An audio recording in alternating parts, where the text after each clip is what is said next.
And so then these are your anal play toys. You either get anal beads, ding, ding, ding. These are very rubbery ones. You insert them during play. And how do you put them in? Slowly. Okay. So when it comes to any anal play, you're going to use lots of lube. You're going to make sure everything's clean. And these ones, you just pop them in one at a time, and you go as far as you feel comfortable going, either into yourself or into your partner. And if you're a guy, this is really meant for you. Okay, you have a prostate gland. This is enormously stimulating against that, especially when you come, you pull it out. And then that heightens the orgasm. Oh. Also, butt plugs. Whatever you put up your anus, whatever toy it is, it has to have a stopper. Okay, so because we don't want it getting lost. We don't want to get it lost because the sphincter is a very tight muscle. So, for example, you cannot put this up your anus. You will not be able to get it out. You wouldn't necessarily put this up your anus either because it would be difficult to get it out if you lost it by accident. So you need a stopper. And the reason it's got a curve over here is for when it's used for men. And then it stimulates and massages the prostate during sex. And for women, this is especially helpful if your man is a little bit on the narrow side. What do you mean by narrow side? On the tinier side. Okay, so smaller. So maybe a little bit smaller. Then if you pop a butt plug up your bum, then it will basically narrow the vaginal canal so that... Oh, really? I didn't know that. Well, it's all connected, so it kind of like squishes everything together. And so it'll feel fuller. Also, you'll have a delicious little DP experience. So... and then... Sorry, I had to laugh at some point during this show. Oh, right, because you were just... and then this isn't technically a sex toy, but a lot of women use them. They're called smart balls. This is just one kind. You get lots of different kinds. Okay. So you say it's not technically a sex toy. What is its main purpose? No, so the main purpose is to tone your vaginal muscles. Okay. You wear this during the day. You get smaller balls. Some of them are weighted, like really strongly weighted.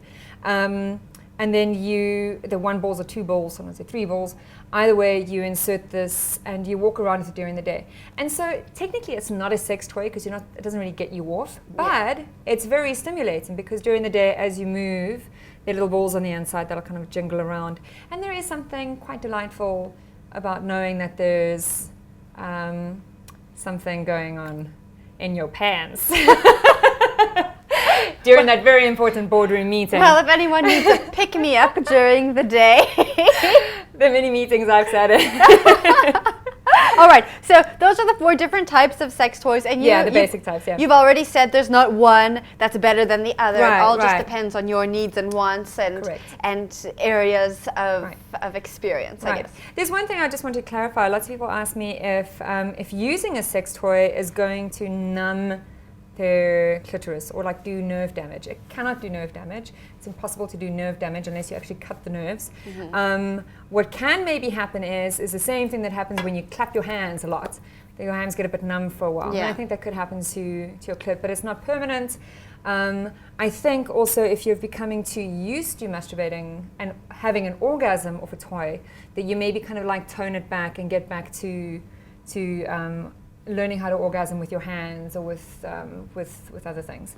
Because does that make it harder to orgasm during person-to-person sex? I think it's like anything. When you acclimatize, when you get used to doing things one particular way, if you're used to having an orgasm under 5 minutes using a vibe on a hugely high speed, it's going to be difficult, maybe even disappointing if you're new to sex and you do like partner sex when you don't have the same experience. And then the minute you feel disappointed, it's going to affect your pleasure, it's going to affect your orgasm. And so I think there just needs to be some distance between the kind of orgasm you have using toys and the kind of orgasm you have using your hands, using pillows, using partners, using penises, using mouths. It's like anything else. Just don't do it too much. Well, there you have it, the 4 different kinds of sex toys you can play with. If you have any questions about sex toys, let us know what those are in the comment section below, and we will be sure to get Dorothy to answer them for you.